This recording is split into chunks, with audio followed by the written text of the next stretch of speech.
Hi, and welcome back to day two. This session we have got, it's all about Three Waters reform. We haven't got local government minister, the Honourable Nanaia Mahuta, here with us today as she's overseas, but we have got a pre-recorded video that we're going to play. And we've also got Nick Davis and Amelia East from DIA to answer any questions after this.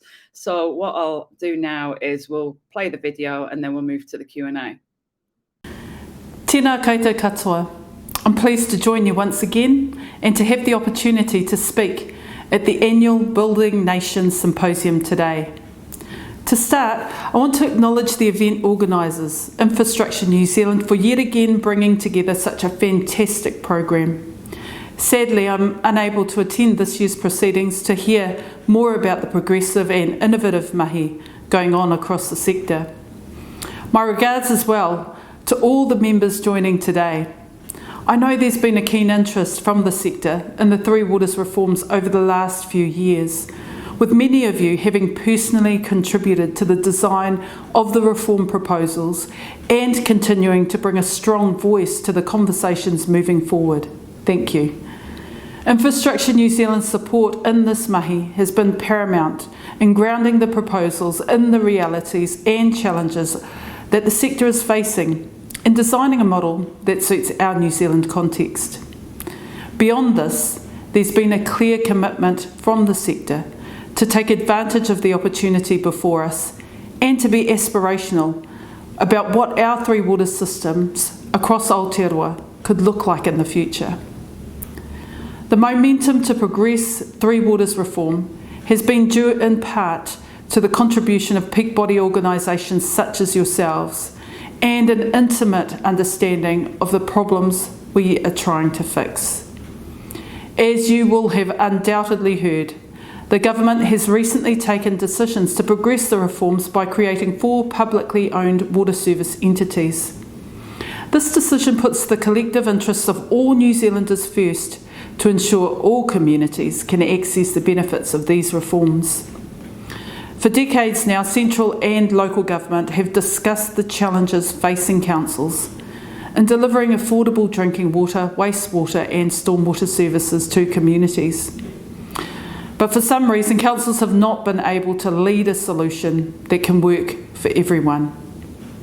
The reality that councils have had to make difficult trade-offs between investing in this critical infrastructure or other services central to the well-being of their communities has led to local compromise, and in terms of public sentiment, funding projects above the ground was more attractive than pipes under the ground.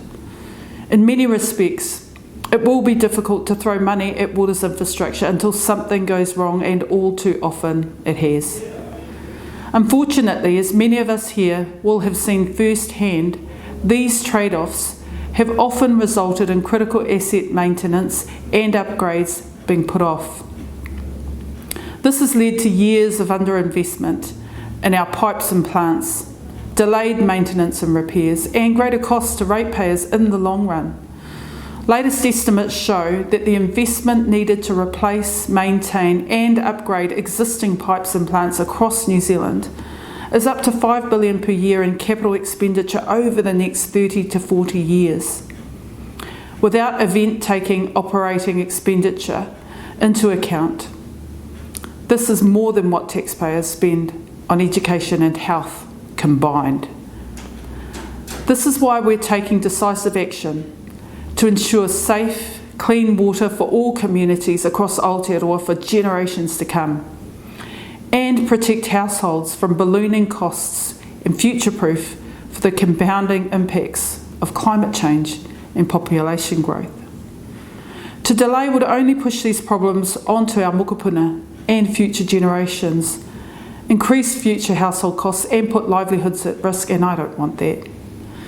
We've already made a strong start with the recent commencement of the Water Services Act 2021, formally transferring drinking water regulation responsibilities from the Ministry of Health to Taumata Arawai, who are now operating fully. These strengthened regulatory arrangements provide a solid foundation for our broader reforms to water service delivery arrangements. Cabinet's decision to proceed with the reforms on a legislative all-in basis provides the infrastructure industry with the certainty you need. With this certainty, you can begin to prepare for the large pipeline of works that the new entities will need to deliver. This level of certainty pushes out the planning window beyond 10 years and enables a far more strategic approach to our critical infrastructure network. I want to assure you that a major focus of the Three Waters reforms is ensuring that reform does not result in job losses, but creates a platform to develop and retain talent as well as enhance local expertise. We know that this will require growth across the water industry and wider supply chain. These 4 new water service entities will have the scale, expertise, operational efficiencies and financial flexibility to properly maintain and invest in the network. The entities will have financial independence from local authorities, which will allow for both the entities and councils to invest more to meet growing community needs. Highly skilled competency-based boards will be appointed to govern the entities professionally and independently, with the entities strategically guided by joint local government and mana whenua oversight. These arrangements represent a significant step change in the way iwi rights and interests are recognised and the way Te Mana o Te Wai is considered in the delivery of these services. These new entities will be required to deliver services that support council spatial planning and local aspirations for growth and placemaking. In addition to these features, the government intends to introduce an economic regulation regime and consumer protections to hold entities to account. This will drive strategic investment, quality services at the right price for consumers. The Ministry of Business Innovation and Employment are consulting on these protections now, and I encourage full engagement with that body of work in the coming months. All of this is far from the end of the conversation. We're continuing to work with local government, iwi and industry experts over the coming months and years through a set of working groups that will refine elements of the entity design within the government's bottom lines of scale, operational efficiency, financial flexibility and mana whenua representation. These groups will investigate enhancements to entity strategic direction and accountability arrangements, the resource management interface and implications for rural supplies. Another key area that councils told us they were concerned with was how stormwater will be managed under the new system. Some initial groundwork has already been done in this space by the Stormwater Technical Working Group to address the specific complexities associated with stormwater. Transition planning towards new arrangements will be undertaken in close consultation with councils and across the wider sector. Integration across various functions is critical to protect, maintain and enhance environmental, recreational, amenity and transport outcomes. As we move forward with these reforms, this work will include several pieces of legislation over the coming years. I look forward to reading the submissions the Select Committee receives from across the infrastructure industry. There will be opportunities for public consultation on these reforms at a national rather than local level through these Select Committee processes, as well as more targeted consultation which will be facilitated through the working groups directly. Our plan is for these professional entities to start in 2.5 years' time in July 2024. During this time, we'll certainly have our work cut out for us to work with local government, iwi and industry to ensure we set these entities up for success. These new arrangements will help empower and further grow a highly skilled, innovative professional workforce to deliver the right services for our communities. We know that this work must remain local. You can't lay a pipe in the regions from a desk in the city. Similarly, growing this workforce pipeline domestically means we need careful consideration of how immigration might be used to align to these objectives. We're building a skilled workforce for the long term, and they need to be from our communities. The water sector workforce will need to grow significantly over the coming years to deliver the infrastructure upgrades we desperately need. Having a secure long-term pipeline of works will be a welcome change for the industry.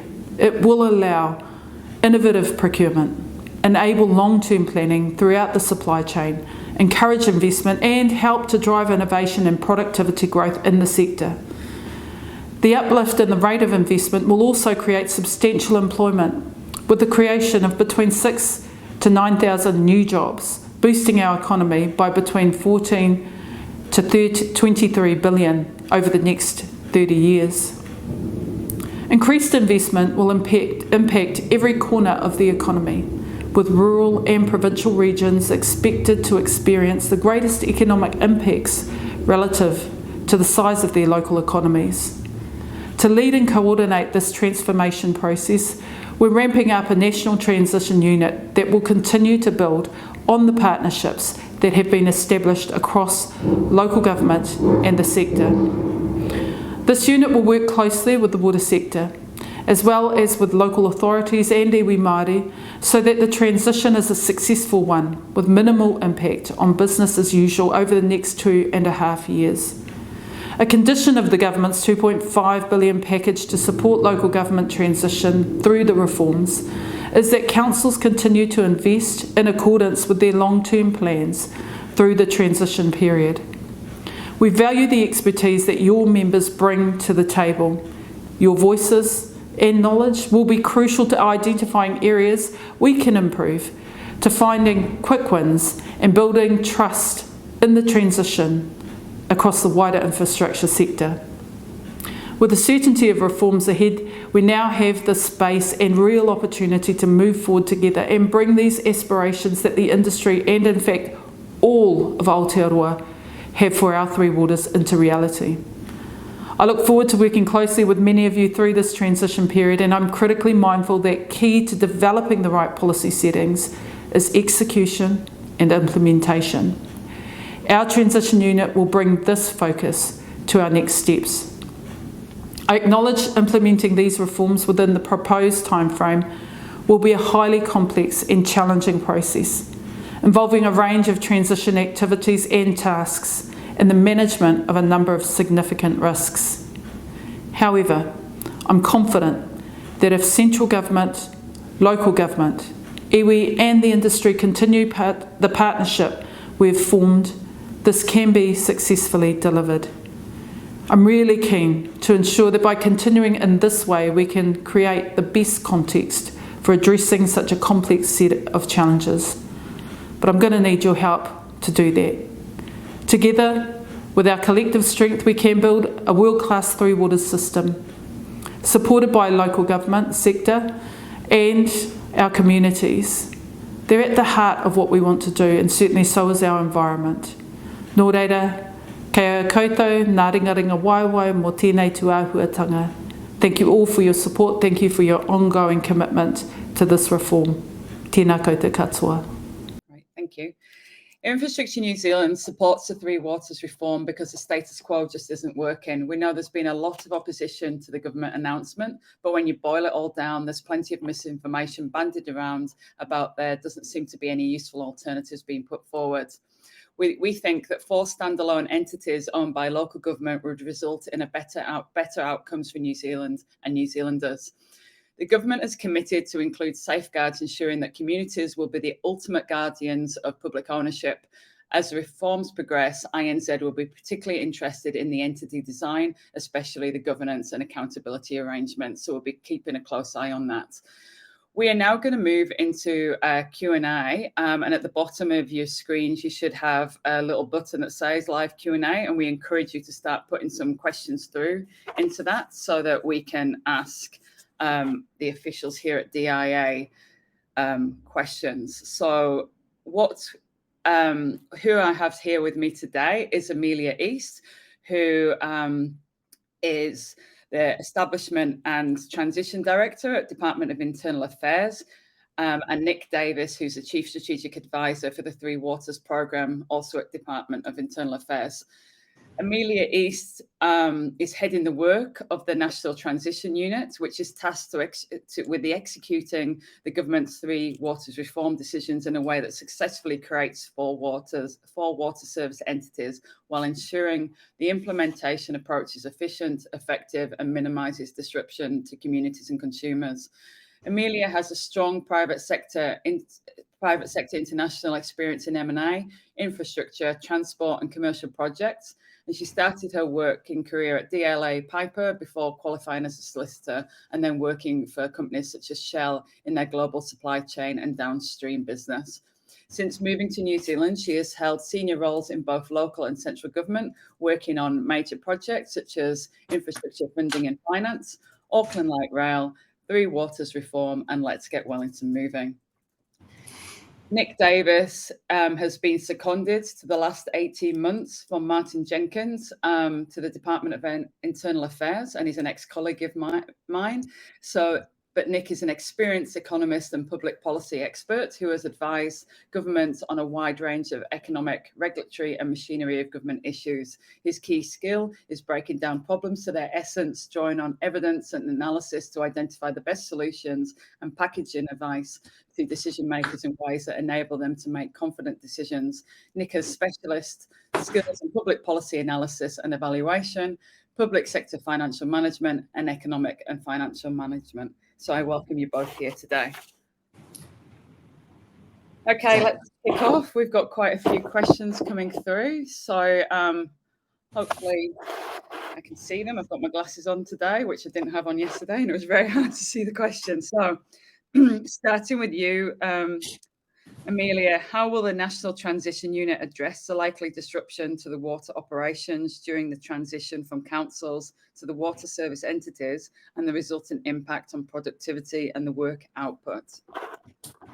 Look, thank you, Claire, and look, welcome to the audience. Always prefer to do these things in person, but anyway, a virtual hello from me. So look, the NTU is really aware of the impact that reforms such as these can have on productivity, and experience from previous industry restructures. The most obvious one that brings to mind is obviously the Auckland super city creation and ATA. So we've been looking very closely at the risk and experience that we can get from other reforms such as those, and really drawing on those lessons. One of the things that always comes through is having a robust transition and change management plan, and that is something we are working on really closely at the NTU. Change is never easy, but the more planned we can be, hopefully we can at least try and minimise the disruption. There is a big job for councils to ensure delivery of water during this period up to July 24, which is when we are expecting the transition from current service delivery provision to the new entity. So also looking at all those areas the government can support councils in those BAU operations, both financially and also with personnel. So hopefully well planning will fix that. Thank you. Okay, thank you. How can we address the human capital skilled engineering required to support the ongoing infrastructure investment over the long term while maintaining existing business requirements? I think that's probably another one for me, and look, would be keen for any answers from the floor, because this is the magic question. Look, COVID, borders, there are issues of capacity in the workforce already. None of that will come as a surprise to anyone on the floor today, and look, that will not be fixed on day one. But look, in terms of an approach that we're taking, one of the first announcements that the Minister made was about retention and guaranteed roles for those currently working in water. So we are working really closely on hoping we can retain staff. The last thing we need is loss of retention of existing staff. And we are also working on an industry transformation strategy, kind of similar in some effects to the construction accord, and looking at workforce as a key pillar of that, to therefore look at how we can actually also grow the opportunities. And we need to start now. As I said, we won't fix this on day one, but if we can start looking at the opportunities for that kind of workforce creation certainty, which is part of that industry transformation strategy, I'm hoping we'll be on a good pathway for the sector to actually meet those challenges that will be coming forward. Great, thanks, Amelia. There's been a lot of talk about economies of scale in support of the 4-entity model. Do you think the value of economies of scope might have been underestimated and undervalued in recent analysis? Thanks, Claire. I'll probably take this one. And good morning, everyone. Yeah, it's a really good question. We through the policy development process undertook a lot of analysis around the extent of evidence around economies of scale and scope in the water services industry.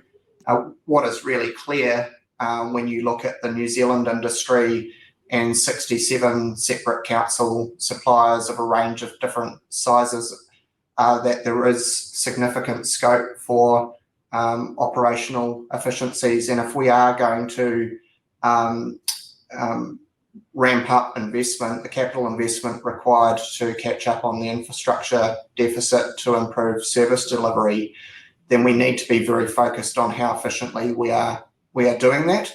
The work that's been done looked at, the best practice, what are water services companies in other jurisdictions able to deliver, how efficiently they can operate, and all of that work suggests that even our most efficient providers have some way to go before they're able to kind of catch up with the best performing firms. We're very conscious in saying that we're taking the provision of water services through these reforms out of a local government context and into new statutory entities. And so we're taking them out of a context in which investment decisions are made looking at the possibilities of integration with transport investment, for example, as well as considerations around stormwater asset management. And whilst the proposed entities focusing on water services is a relatively common industry structure, we have to be very conscious not to break those linkages back to integrated planning with transport, stormwater. And so how we build the interfaces between these entities and local authorities who will continue to retain their planning responsibilities within other infrastructure providers that support the provision of infrastructure to support growth and housing development is a really important part of that. And that is why the government, when it announced the decisions, established specific working groups focused on the resource management planning urban growth interface, as well as continuing the role of the stormwater technical working group to develop the sort of the mechanisms for how that integration will happen. Great, thanks, Nick. Do you think the sector really understands the opportunities for economic regulation? By the sector, I guess, that's a bit of a question as to kind of who the audience is that you're talking about. Certainly, what's kind of clear to anyone that sort of understands the way that natural monopoly utilities industries are regulated, typically it's not a surprise. But obviously at the moment in New Zealand, we don't have economic regulation in place for the provision of water services. And I think it is fair to say that the level of awareness, across the public and across councils around the role that will play in the system is probably not well understood at the moment. The Ministry of Business, Innovation and Employment leads the provision of policy advice in this area, and they've got a consultation document out at the moment. From the department's perspective, economic regulation is an absolutely critical part of the reform proposals. It's a very significant determinant of whether these reform proposals will be successful. There's been a lot of focus on the proposals around the aggregation of the service delivery model, but the discipline on natural monopolies in terms of ensuring that service provision is delivered efficiently, that consumers are paying no more than they have to pay, and that the investment that is required is done by the entities, comes through that economic regulatory approach. So we would expect, a fairly firm form of economic regulation. Price quality paths set by the economic regulator, that economic regulators will likely set revenue maxima that the entities need to operate in, and they will likely also set expectations around the efficiency improvement that entities will need to deliver, and that will have a large implication on the transformation of the way in which water services are delivered. Right, thank you. Who will be responsible for developing the next LTP, the 2024 to 2027 one? I can take that one, and it's probably a fairly easy answer. Definitely councils. It is not something we would want to do at central government, and trust me, it's a big enough task. I don't think anyone will be willing to put up their hand to take that over. But no, joking aside, long-term plans are absolutely part of the local government cycle and will stay with them. Just in case that was referring to asset management plans, that is something, however, that will be worked on by the new entities. So at the National Transition Unit, we'll be looking at working alongside those planning cycles to create the new asset management plan for day one, so as part of the 2024 delivery of water. So slight separation there, but hopefully that addresses the question. Right. If I could also just comment there, we're sort of very conscious around the need for continuity in this area, and it was something that we discussed at length with local government New Zealand and through the steering committee around how we ensure that there's a carryover between what is currently provided for within long-term plans and the initial asset management plans for the new entities. So that will be a process that we will need to do, working very closely with the sector. Right, thank you. Wait on, sorry. Where did it go? There is a lot of work to complete the transition from 67 councils to the 4 water service entities, and many industry players wish to contribute to ensure the change is a success, but hasn't been much opportunity of sightline of what the plans are. Look, a very good point, Claire. Look, as most of the audience will know, there's been a lot of discussion over this year about the Three Waters reform questions, the case for change, and the policy decisions that have sat behind the recent decisions by Cabinet. However, that does not mean we've been not doing a lot of transition planning in the meantime, and look, pretty timely actually, because there was a first communication out yesterday about the role of the National Transition Unit, what it's here to do, how it expects to operate, and if anyone's interested, there is now a transition section on the IA website which people can go to, which starts to show some high-level time frames. Look, there will be a lot of questions on there that are not yet answered, but we'll be expecting to communicate a lot more over the upcoming months and years as we move through that transition pipeline. But said it's our first communication out yesterday, and hopefully that starts the flavour of what we're doing and how we're thinking about everything. Great, thank you. The elephant in the room, are the economies of scale believed to be realistic? The assumption made do not seem to be sense checked within the New Zealand context, and it's fundamental to the current reforms. Yeah, it's something that's obviously been subject to a lot of debate. There's been discussion about it. There's been alternative perspectives ventured around the extent to which there are economies of scale. What I would say is that from the department's perspective, we've taken a pretty broad view of the the literature and available evidence around this. We've had pretty extensive analysis and modelling, including peer review, undertaken by experts. So we've had the Scottish water regulator, which is responsible for regulation of the Scottish water services industry, which is primarily Scottish Water.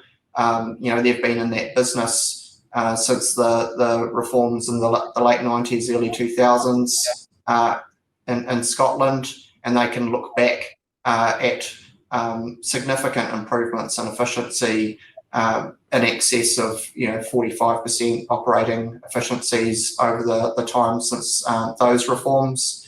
We've looked at the kind of UK evidence as well, where you've had economic regulation in place and you've seen significant productivity improvements as well as service delivery improvements. And we've also looked closer to home at the sort of the Australian experience, and it's not uncommon for economic regulators of water industries to set efficiency targets of a couple of percent per annum, which when you accumulate that over a long period of time adds up to significant productivity improvements. There's been benchmarking work that's sort of been done. The Board of Water Care, for example, which is easily our most efficient water services provider in New Zealand, has accepted that there is significant potential for them to make efficiency gains. I think it was around 4.5% per annum for 10 years, which when you compound that adds up to pretty material efficiency gains, but they're currently constrained from realising those gains because they're unable to borrow as much as they would like to actually make those investments to save. When you sort of boil this down in terms of where the efficiency gains are likely to kind of come from, these reforms are intended to deliver focused governance and management. So entities that are solely focused on the delivery of Three Waters services, that in terms of financing flexibility, they will be less constrained and therefore able to make that investment which you need to make to kind of realise efficiency gains. And through the consolidation and the aggregation of services, it does provide scope for greater management specialisation. The economic regulator will provide certainty around long-term certainty around the pipeline of investment. That will be baked in to the regulatory cycle. So 6-12 years out, there will be a much higher degree of certainty and confidence that the investment will actually be procured and delivered. So that offers a lot of scope in terms of the supply chain, investor confidence to actually invest in some of those things that give you innovation over the long term. So it's the department's view, based on that analysis, that there is significant scope for efficiency, but obviously none of us have got a crystal ball, and so we're talking about what's going to happen over the next 30 years. So there's room for reasonable people to have different views around that. Yeah, you've touched on this, Nick, but what's the department doing to ensure continuity of investment through the transition period? Yeah, so Amelia sort of touched on this earlier, and obviously councils are continue to be responsible for water services delivery through to the 1st of July 2024, and they've just gone through a long-term planning process, and as part of that process, the proposed investment into Three Waters services has increased significantly from the previous LTPs. So I think we've been running at about $1.5 billion per annum of CapEx in the industry. In terms of the current LTP cycle, that's lifted to about 2.7 billion in terms of the sort of the plans, and over the longer term. And remember that these reforms have a very long-term orientation. It's about to change over the next 10, 20, 30 years, but that investment is going to have to kind of ramp up over time to around, you know, between $4 and $6 billion per annum. So it's a long-term challenge and a medium-term one in terms of growing the capacity of the industry.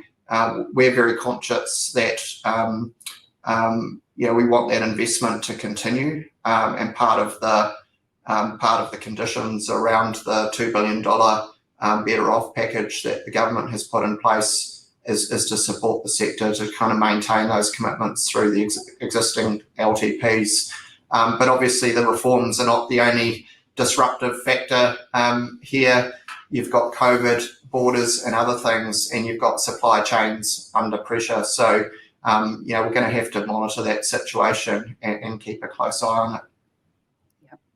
We've got a really popular question here, but I'm not sure if you can answer it, but I'll read it out and then just let me know if you can.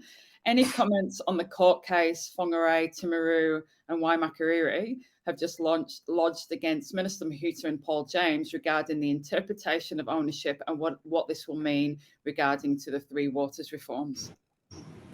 Yeah, look, I'm not really in a position to say much about that. We've received the statement of claim, and we're currently looking at that. There's not really anything further I can say about that at this point. Yeah. From a planning and integration perspective, would it be more optimal to undertake water reform following the outcome of local government reform? Look, that's, you know, possibly not a question for departmental officials. You know, our job is to support the minister to implement these reform decisions that have been sort of taken. What I can say is that, you know, central government and local government, you know, through the heads of agreement that we've signed, have agreed to kind of work in partnership, not only to support the implementation of these reforms, but across the RM reforms and future for local government processes as well. And that's how they all line up, is very much kind of a focus of those discussions. But you know, I think the ministers said that, you know, these conversations around Three Waters reform have been happening for a very long time. And it's this government's position that it has decided to kind of progress with these reforms. Great, thank you. I'll do one more question. Here we are. If the new owners, whoops, it keeps moving. If the new owners, councils, are opposed to the Three Waters reforms, how will their knowledge and resources successfully be transferred from the current model to the new model? This will be the final question because we're running out of time. Look, thanks, Claire. Look, ultimately, there's a leadership and change management question at the heart of that. There's a lot of workers that will be put in limbo if councils don't want them to transfer and move over. So look, from a policy government perspective, we're here to support the change management programme. We're here to support the people who are actually at the heart of this. We talk about Three Waters in terms of pipes a lot. This is actually about the people. There is no Three Waters programme without the people at the heart of all of this. And look, we're here to work with them directly as well as with the sector to ensure that smooth transition over. So look, we're doing is everything we can to ensure support, retention of that workforce, like what I answered in that first question. Look, ultimately, if councils are opposed to the reforms and don't want to enable that discussions or transition to happen, those are conversations we're going to have as we go through the line. So we're not going to start forcing these elements. But ultimately, on 1st of July 24, we're looking for a smooth transition. We want to minimise, and look, there's consumers and communities at the heart of this. And ultimately, if we start to get in that place, I think it'll be disappointing. But I am on the optimistic side that actually people can still engage on reform and not affect people, regardless of some of the outstanding policy questions that come through. So I'm pretty hopeful and confident that New Zealand will pull together on this one, actually. Brilliant. Thanks, Amelia, and thanks, Nick, for doing this Q&A with us this morning. It's been very interesting. So coming up next, we have the announcement. We have two concurrent sessions. So we have the future of local government post-water reform, and that's got a number of mayors on that, and David Norman and David Wilson. And we've also got the resource management system reform session as well. And then at 10:30 this morning, we've got Alan Sutherland, the Chief Executive from the Water Industry Commission for Scotland, also doing a Q&A with myself. So we'll see you back here in a few minutes. Thank you. Thank you, Claire. Thanks.